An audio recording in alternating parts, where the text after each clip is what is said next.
Good morning, everyone. Kris here with Inspired Energy, and joining me this little cloudy, rainy morning, Hartwell. Good morning, Hartwell. Good morning, Kris. Good morning, everyone. I know the weather kind of always has us going blah when it's like this. It's hard to get motivated in the morning and be bright and sunny and shiny, but we're going to do our best this morning. So, this morning we're moving on to the Ring of Illusion. So, can you tell us about the Ring of Illusion, Hartwell? Sure, yeah.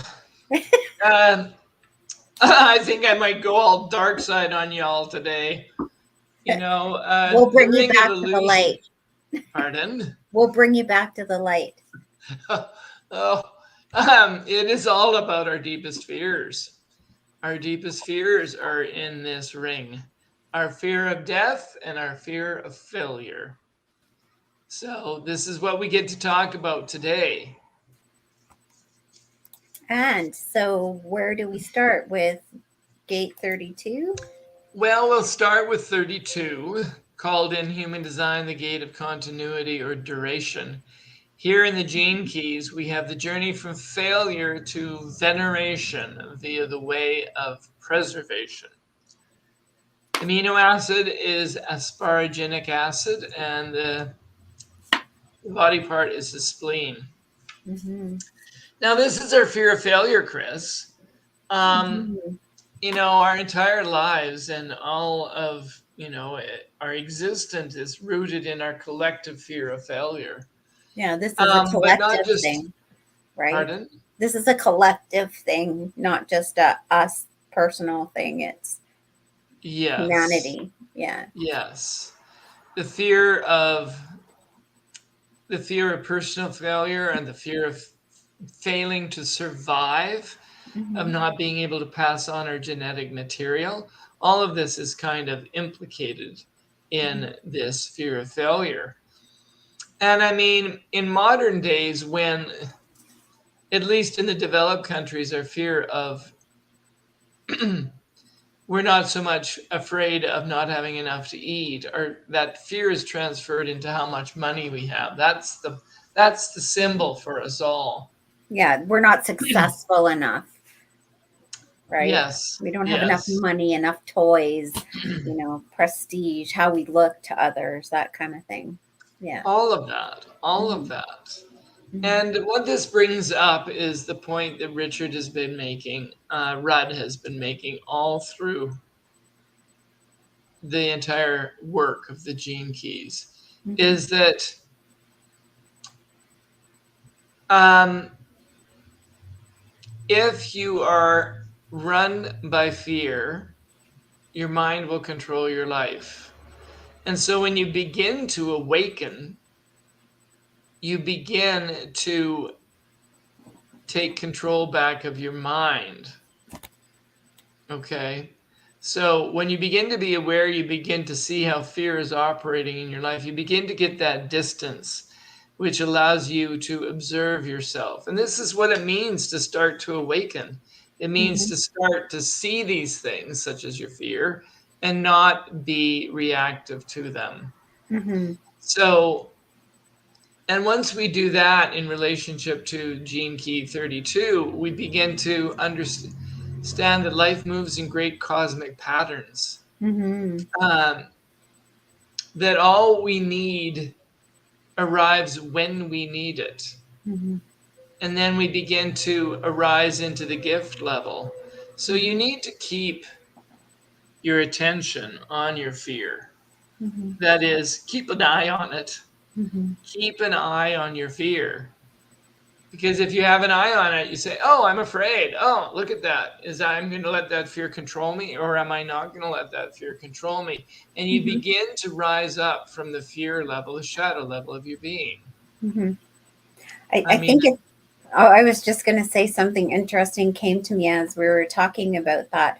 And it's like, okay, we've transferred this fear into, like not having enough money, enough things, all of that, like material stuff. But people have now reached that point where they've attained all this material stuff, but they're still not at peace. They're still not, one with the divine or content. So they keep seeking, and this is where the spiritual awakening happens, and people start Yeah. seeking for something outside of that. Well, fear is a shape changer, Kris. Mm-hmm. Fear is a shape changer. Mm-hmm. If you seem to conquer one fear, it if you seem to conquer a particular fear rather than fear itself, then it just morphs forms and catches us somewhere else. Yeah. You Mm-hmm. know. So at the gift level, I mean, at the shadow level, this can be a very fundamentalist gift. People who are very conservative, stuck in their ways, stuck Mm-hmm. in the way that they have always thought and always believed. Um, but at the gift level, we come to preservation. Mm-hmm. Preservation is about keeping things alive, but not just anything, but knowing what to keep alive, what is of value and what is not of value. So it's interesting because at the level of the level of the gift for 32, we have an instinctive gift for investment, but also for restraint. We Mm-hmm. have to know how to balance what is worthy of changing and what is worthy of keeping alive. So balancing Mm-hmm. risk, what to change with restraint, what to keep alive. And so people at the gift level of the 32 are not necessarily conservative. They're conservative in the best ways that conservatives are. Mm-hmm. So it's kind of interesting riffing on this because you've got the conservatives that are so fundamentalist that they're afraid of everything, any form of change. Right. Mm-hmm. But then you've got people who are, you might call them conservative, but they're not conservatives who are afraid of change. And you Mm-hmm. can sense how healthy they are, how they Yeah. know what is worth risking for and what is worth changing. Yeah. And then you have people on the far other side who just want change for the sake of change and are rebellious and belligerent and just do what they want. Yeah. Right. A whole Without, other thing. But you can yeah. imagine, there's just like there's healthy in this conversation, there's healthy conservatives, and then there are fear-based, fear-based, controlling, afraid of change conservatives. Mm-hmm. There's probably, the parallel somehow on the liberal side of things. Yeah. Exactly. So, So at the civic level of this, oh, well, one thing about this too is the idea of grafting, from biology, from plant and tree cultivation, is having this valuable rootstock, which is rooted in what is all that is good about the past. mm-hmm. And then you have what is being grafted onto it, which represents the vitality, the newness, and the evolution. So this is a good metaphor for everything that's best about preservation. It kind of reminds me of the tool belt when we had that Sat Dharma, and you're talking about the tool belt. So you have all of these tools, but you don't necessarily need to use them. So you had that skill in your past, but it's there for a reason, and you take it out only when you need it. So Mm, it's that yeah, makes sense. yeah, it's kind of there. Perfect. Mm-hmm. So at the level of veneration, to venerate is to revere something. Mm-hmm. Um, so I like this quotation from Rod. Each of the 64 gene keys is essentially a process in which fear or anger is progressively transformed by being put to good use in the service of the totality. Mm-hmm. So, at the level of veneration, we understand the power of service, which, of course, is another way of talking about love. Mm-hmm. Um, and we see where we are in the great chain of life, the great living chain of life. And so, at the civic level, a lot of the expression that we've seen on the planet comes through lineages, like Buddhist lineages and Mm-hmm. spiritual lineages. Um, The idea is always that we spiral up the ladder of our own evolution.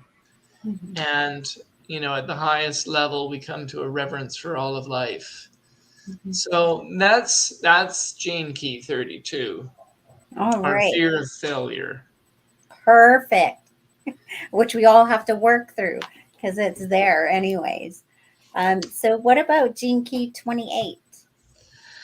Okay, let's talk about the fear of death. Oh, Yay. fear. This could be called the gate of fear. I'm feeling very cynical this morning. There's a little bit of a cynical tinge to my Yeah, commentary, if yeah. you hadn't noticed. Um, Here, Gate 28 is the journey from purposelessness to immortality via the way of totality. Kidneys is what we're talking about here. Hmm. And as a sidebar, Kris, Hmm. you and I both have the 38. Okay. Well, we don't have 38. We're talking about 28. I know. Oh, 38 and 28 are opposites. oh, So okay. whenever you look at your chart and we're going through all these gene keys, if you don't have the actual gate that we're talking about, think about whether you might have the one opposite to it. Because if you do have the one opposite to it, there's going to be implications. You're going to be in a learning process with its opposite. So what I'm saying to you, Kris, is you and I both have 38, and it makes a channel with 28. Hmm. Okay, so there's a relationship there. So here we have the shadow of purposelessness. Basically, avoiding your fear of death, not facing the fear of death, which we all have, ensures that you either never find your purpose or you never follow through. You never follow through on your purpose. So it undermines our attempts to live a purposeful life if we're caught in that fear. Mm. Did I say that clearly? Yep. Okay. And all of our symbols for the dark side of life, the demons, the monsters, all of these are personifications of our fear of death. The monsters in the dark, the boogeyman under the bed, Hmm. um, everything that, if we're attracted to horror movies and, scary fantasy fiction, all of these symbols arise out of our fear of death. Hmm. And so just like Luke and, he had Luke in the Star Wars mythology, we have to face our own dark side Hmm. because our fear of death, and if you confront your fear of death, it will lead you directly to questions about the purpose of your life. So they're deeply connected. Hmm. Yeah. The amount of vitality in our life, the amount of creativity in our lives is directly proportional to our willingness to face our fears, to face especially the fears that threaten our dreams. There's Hmm. no way around this. Again and again, we come back to this. And again, we forget it. We forget the truth. We try and bury our heads in the sand and run away from our fear. Um, oh, humans. Hmm. So purpose lives inside our fears. Richard Rudd points out an interesting thing. He says, at least in the first world, where we don't have much fear of dying physically these days, Hmm. because most of us have enough to eat and all of that. But instead of being afraid to die, our it's morphed into a fear of living. A fear of living fully. Yeah, it reminds me of our mentor saying you're more afraid of your light than you are of your dark. People are Yes, afraid of transmuting it and becoming that light, right? Because it is so powerful. yes. I don't know what else to say, but yes. So the fear of not finding your purpose is still really a dressed up fear of death. And so shamanism, psychoanalysis, these, these are processes that we've created that actually help us deal with our fear of death. Mm. They help us, this gene key operates very much in the world of vibration. Mm-hmm. And when we're aware of vibration, we seek to transmute those vibrations and raise them up. And what rises from that, as we face our fear of death, we begin to open up to the gift of totality, Mm-hmm. which means to live alongside our fear, to be able to live with the unexpected and to stay open to a continual change, whilst remaining committed. So, at the level of fear, our gift of totality can lead us toward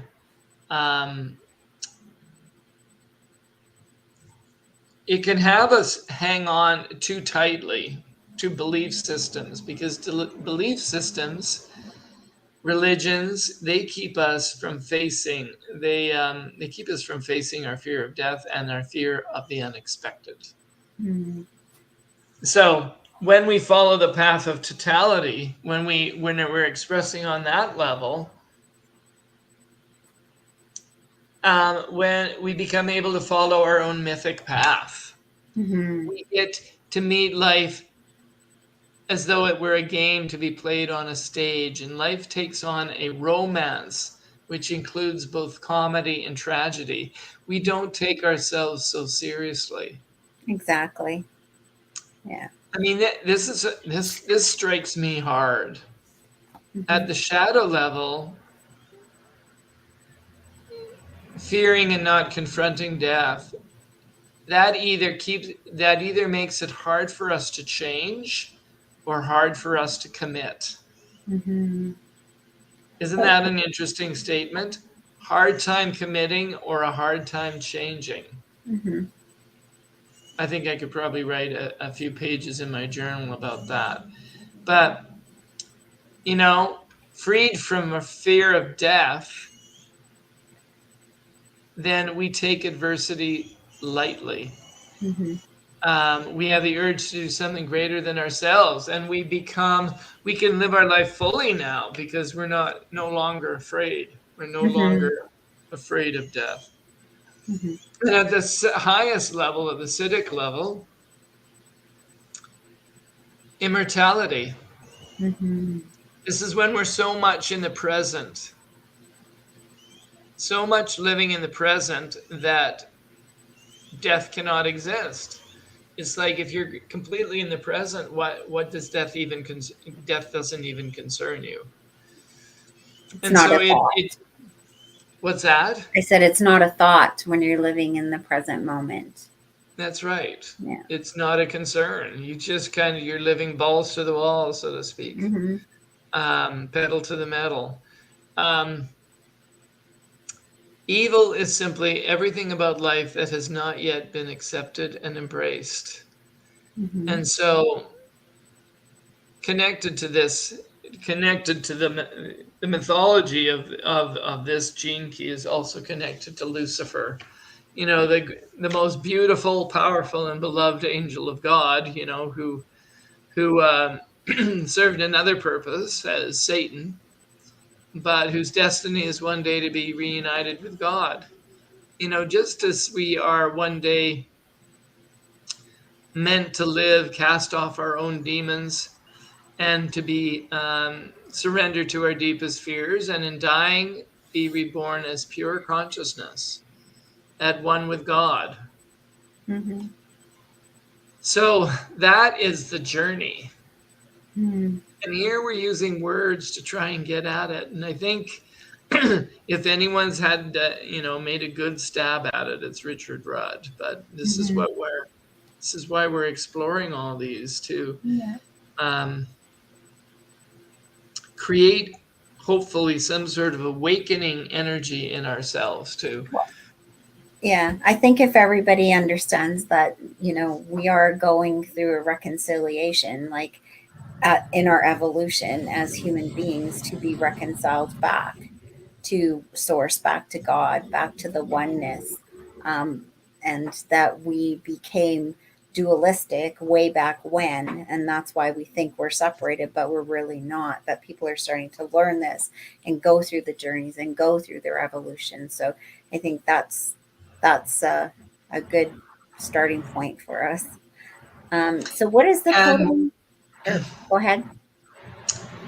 just to riff on what you just said, that process of reconciliation Hmm. happens as we accept our shadow into our awareness, and our ability to see ourselves on that level Hmm. um, is done without fear. Hmm.